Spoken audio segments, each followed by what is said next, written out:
Hey, it's Chronologically Gaming, the only channel that's perpetually retro because we're playing every video game in order of release. Today I'm joined by a special guest.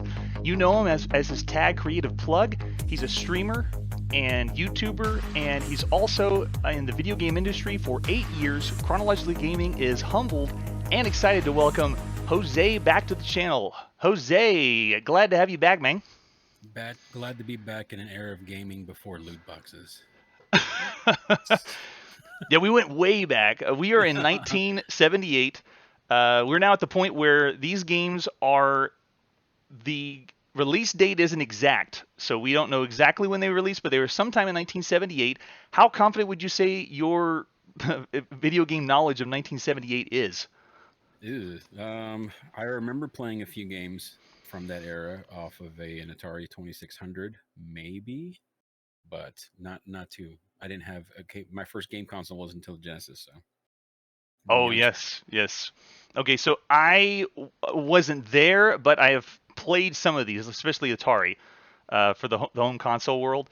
Well, you're back, which means you're either very crazy or very wild to join me again. So here we go. We're going to kick it off in 1978.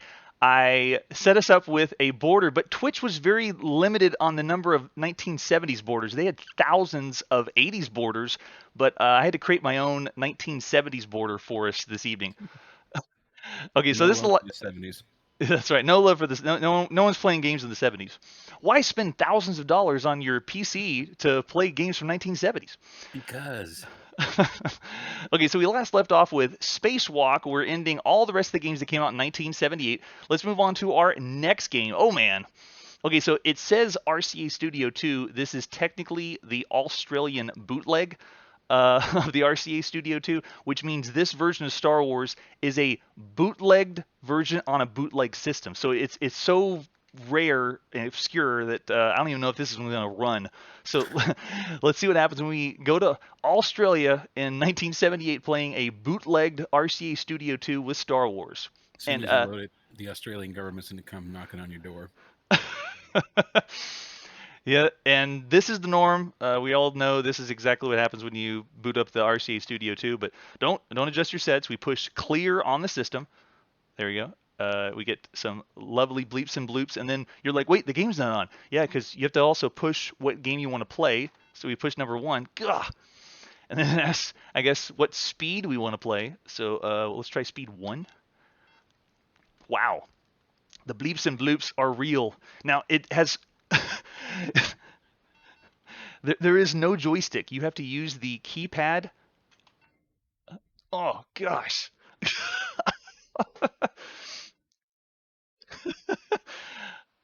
It's...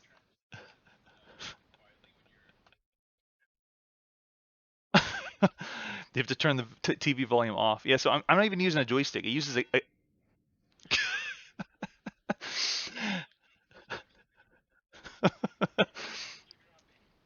and that was essentially the game of Star Wars on the RCA Studio 2. Jose, as my guest, you, as always, get to rate every game. So, based on what you've seen from 1978, what would you rate out of 5 stars Star Wars on the bootlegged RCA Studio 2?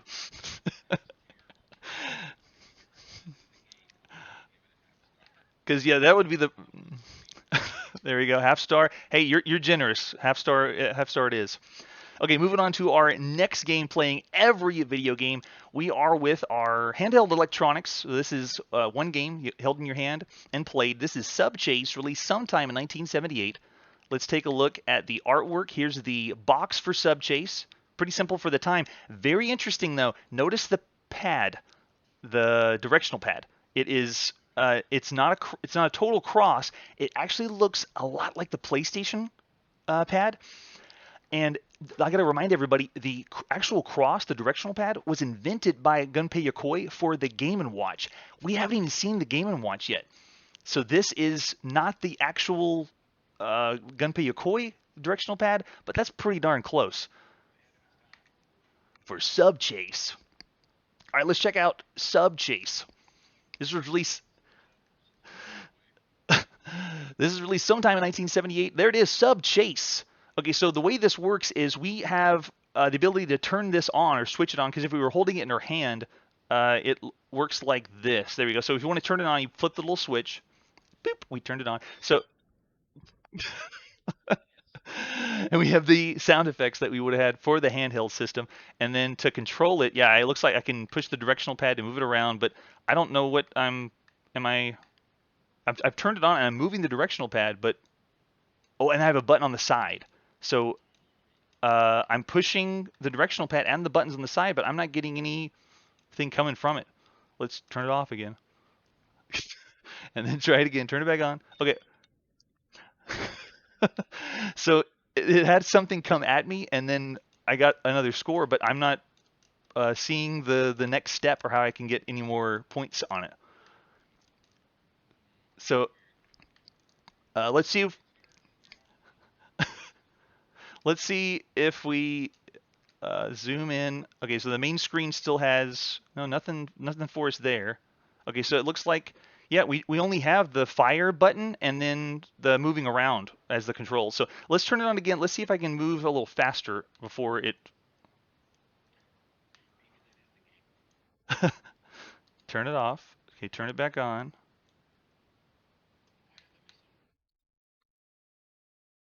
Okay, there we go. Yeah, I got killed. That's why. So I'm getting chased by. Yeah, when you get killed, that's it. You have to turn it off and turn it back on. So here we go. I'm getting chased by the other blip, and you're supposed to time.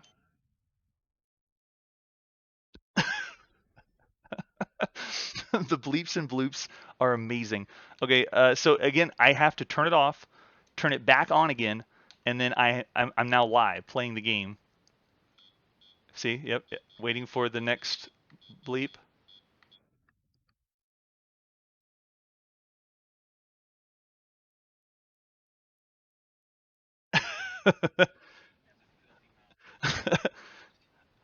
Yeah, that's all I got from it too. It's basically one bleep chasing another bleep.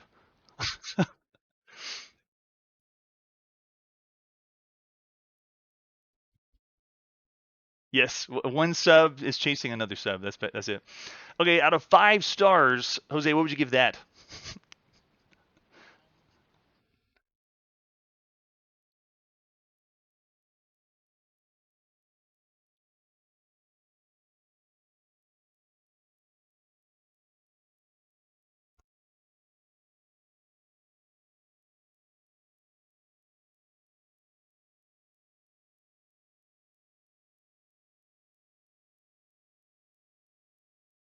Let's do 1.5.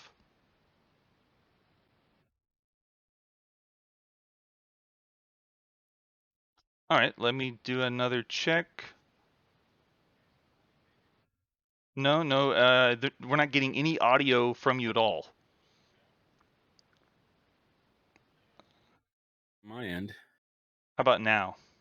Can you hear me? Hello, hello. There we go. Oopsies. Basically, I said a lot of nonsense, so you didn't really miss much. We'll Okay, do 1.5 stars on that one. 1.5. Okay, you Yeah. got it. 1.5 for sub chase. 1.5. Okay, there we go. So that was our handheld electronic for 1978.